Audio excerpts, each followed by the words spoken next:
Hi there. So here we are. This is my video about my recent trip with Tilly. Oh, yes. And just last week, we went on a little holiday to Wales.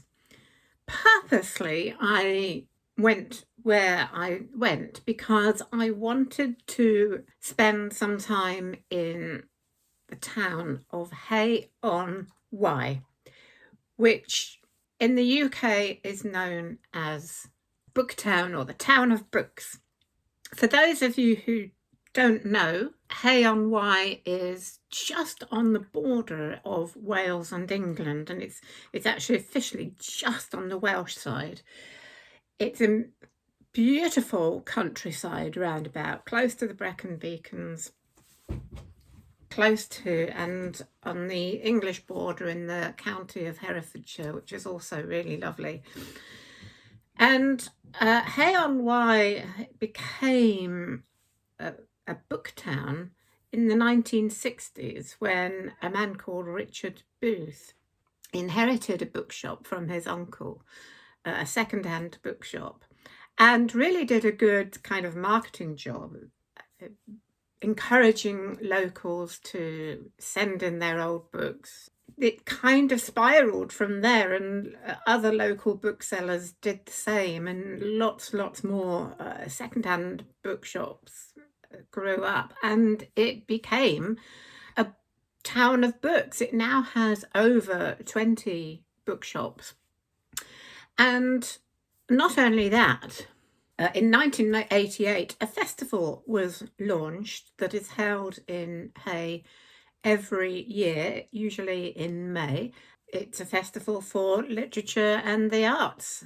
Now, I would have loved to have gone to the festival, but I decided when I was booking my trip, it was just almost impossible to find accommodation for that time. And also, I thought it's my first visit to Hay, surprisingly, ever. I wanted to get more of an idea of the terrain before I ever go to the festival, and parking and navigating with a dog and videoing while the festival was on, I thought it was just going to be a little bit too much. So I decided to go there the month after the festival. I went on market day, which is held every Thursday. A lovely market with lots of local produce and crafts, etc., and also, of course, a few bookstalls.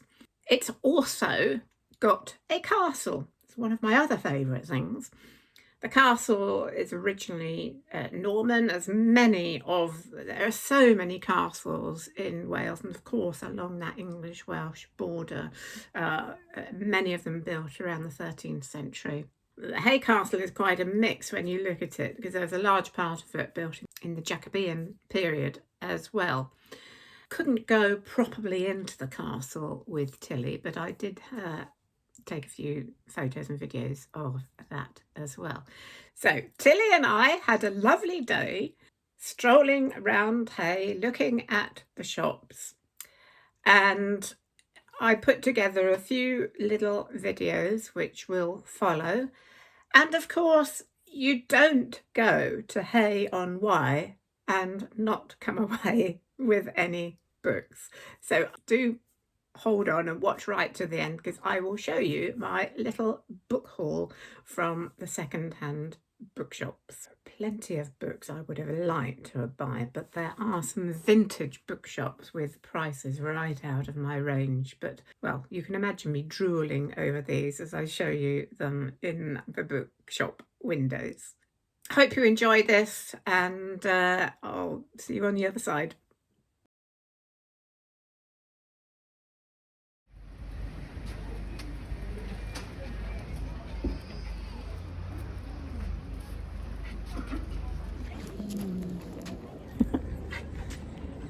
I'm in Hay-on-Wye, the UK's bookshop town. It's market day. There's a market. There's a lovely bookshop behind me.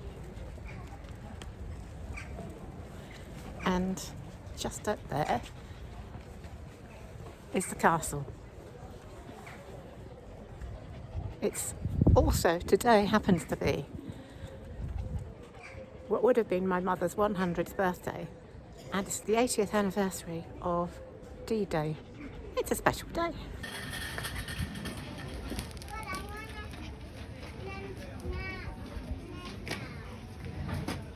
Second-hand books in the market.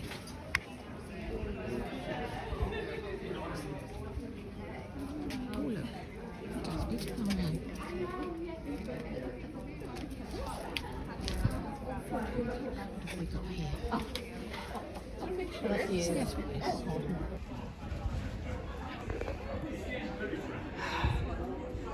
So tempting.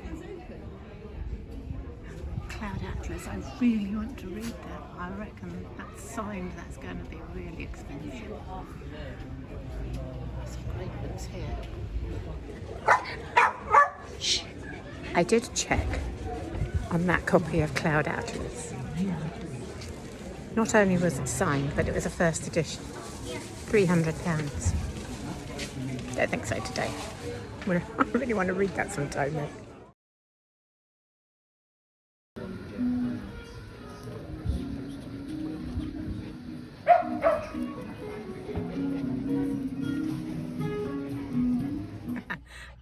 I've just come back to the car for a breather and to shed some of the books that I've bought because they were getting a bit heavy. And it suddenly got a lot warmer. So I needed to shed some clothing as well. Shopping and videoing with an excitable dog at the same time is not easy. So we're just having a little breather and then we'll go back to the shops. Actually, Hay-on-Wye has two of my favourite things, books and a castle. So I think we'll try the castle next.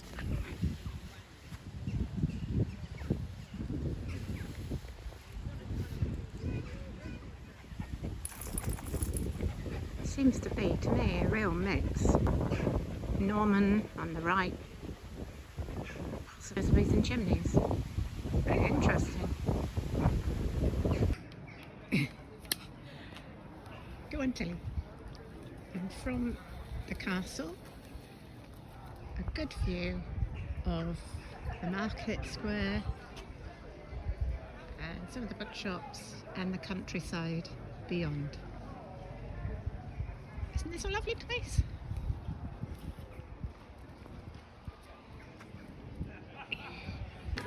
And of course there's a bookshop in the castle too. But we're off to the cafe. I love these kinds of old books.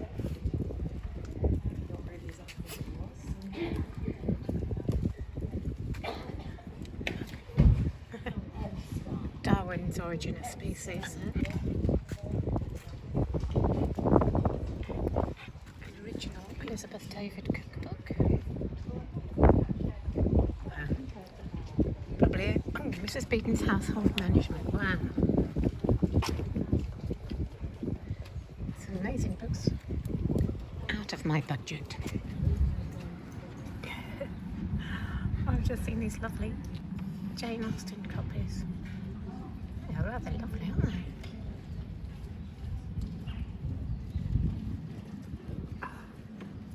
Got some Arthur Conan Doyle and George Eliot there too. Excellent.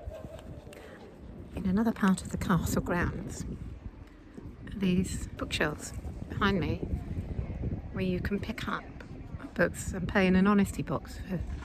Each book is £2. I can't not be tempted. I'm going in. For being very patient all day, following me in and out of shops, which she found very boring. She has been awarded with some doggy ice cream. Awarded myself something too. Good ice cream, eh, Till? We're just sitting by the river. Doggy heaven. Yeah.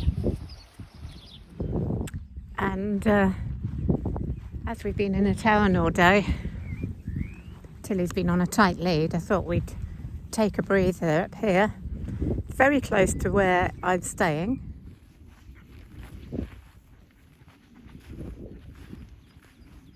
Nothing to do with books, but oh, thank you, Till. That's great. Yeah, as I was saying, nothing to do with books, but I just thought you'd like to see the kind of place I've been staying the last few days.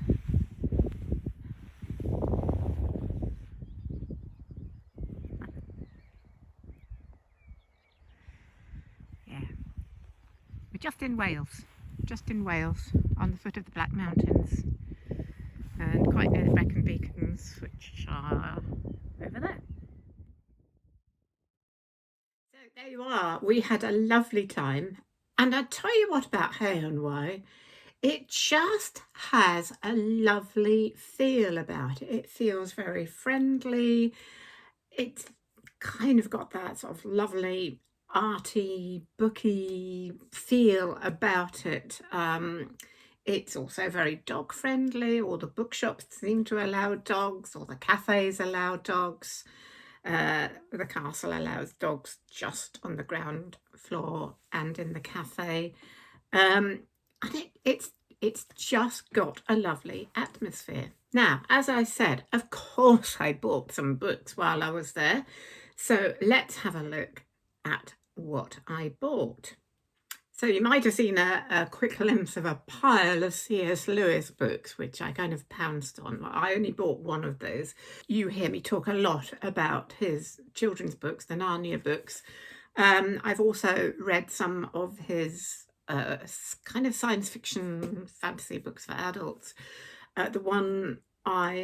Two I really enjoyed were the Screwtape Letters and also Out of the Silent Planet. This one is one I haven't read before, so I've bought this, and it's called That Hideous Strength. Reading the back, it says a small English town becomes the centre of a gigantic conspiracy against the human race when a truly devilish organisation wishes to create mankind in the image of slave robots. So that sounds exciting. Looking forward to that one. The other book I sort of picked up immediately because I've really enjoyed the one other of his that I have read before, and I've mentioned that before in videos. It's a book by Ben Elton, an English comedian who has also written lots and lots of books. And this one is called The First Casualty. Now, I picked it up with a little bit of trepidation because obviously it's set in the First World War, so I think it's going to be a little bit harrowing, but he is such a good writer that I thought, no, I really must read this. And it's also a bit of a murder mystery, quite like those. Douglas Kingsley is sent to Flanders in 1917 to investigate the murder of a British officer. Forced to conduct his investigations amidst the hell of the Third Battle of Ypres, Kingsley soon discovers that both the evidence and the witnesses he needs are quite literally disappearing into the mud that surrounds him. So it does sound kind of difficult reading, but I know I so enjoyed his book, his time travel book, Time and Time Again, I think is what it's called, yes. That I thought, no, I must read this. So there we go, that's that one.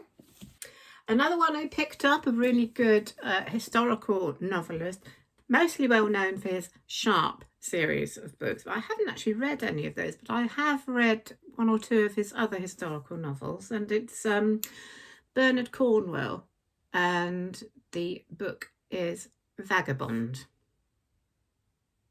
I actually met Bernard Cornwell once. He did a book reading somewhere where I was visiting some castle where they had a big fete or festival on, and he was doing a book reading, and I asked him afterwards how he managed to find the time, because he's such a prolific writer.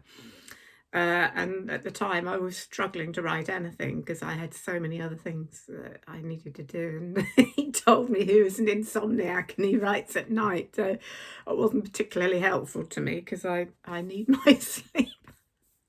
But anyway, there you go. Bernard Cornwell, really good writer. It's set during the time of Edward III. 1346, while King Edward III fights in France, England lies exposed to the threat of invasion. Thomas of Hookton, postman might be coming. Thomas of Hookton, archer and hero of Crecy, finds himself back in the north just as the Scots invade on behalf of their French allies. Thomas is determined to pursue his personal quest to discover whether a relic he is searching for is the Holy Grail. So that's very interesting. So I'm looking forward to that. At last, in the fiction books I bought in Hay was another brilliant writer. And it's one I haven't come across before. And it's by Ian McEwan. And it's called Saturday. I don't know much about this, but the premise looked very interesting. February the 15th, 2003, Henry Perrown is a contented man, a successful neurosurgeon, devoted husband, newspaper lawyer, proud father, etc., etc.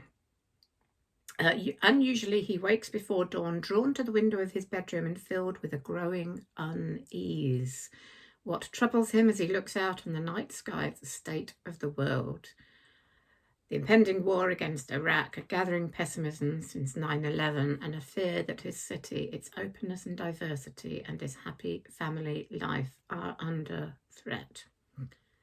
A minor car accident brings him into a confrontation with Baxter, an aggressive young man on the edge of violence. Later in the end of a day, rich and instant and filled with profound celebrations of life's pleasures, his family gathers for a reunion, but with the sudden appearance of Baxter, Perrown's earlier fears seem about to be realised. Published in 2005, so not that long after 9/11. And that, again, might be a bit of a difficult read, but he is such a good writer that, it's could be an important thing to read. It seems it has a kind of sinister feel to it. So I'm kind of, again, looking forward to that with some trepidation. So that's the fiction I bought in Hay. My TBR shelves are already overflowing. I've got no idea when I will be able to get round to these. As usual, I try and put them into my shelves in a kind of order so that I read them seasonally. So I don't know whether I'll be reading any of these this year or next year. I have so many. I'm going to have to try and find more times to read in order to get through the books in my shelves. I did buy one other book, and this was a book that I bought in those outdoor shelves at the castle. I love cooking, and I've got lots of cookbooks. I'm actually mainly a vegetarian, but I do eat fish, so I'm actually a pescatarian. And I'm always looking out for good fish cookbooks because trouble is, if you buy a lot of vegetarian cookbooks, you don't get a lot of fish cookery. So I bought this big fish and seafood cookbook. That was the one I bought from the castle. So I'm looking forward to trying out some of those recipes. So that is my book haul from Hay-on-Wye. Sadly, some of those lovely vintage books are just way out of my budget at the moment. But hopefully one day I will go back. Maybe next year, maybe the year after, who knows. I might go back and visit the Hay Festival. I would really love to do that. So maybe by then, some of those vintage books might be more in my budget, who knows. So I hope you enjoyed that. Do let me know if you've been to Hay-on-Wye and let me know your thoughts about it. Let me know if you've read any of these books. And also, I hope that if you have never been to Hay-on-Wye or you didn't know anything about it, then I hope that this will inspire you to visit. It really is a lovely town, a lovely place.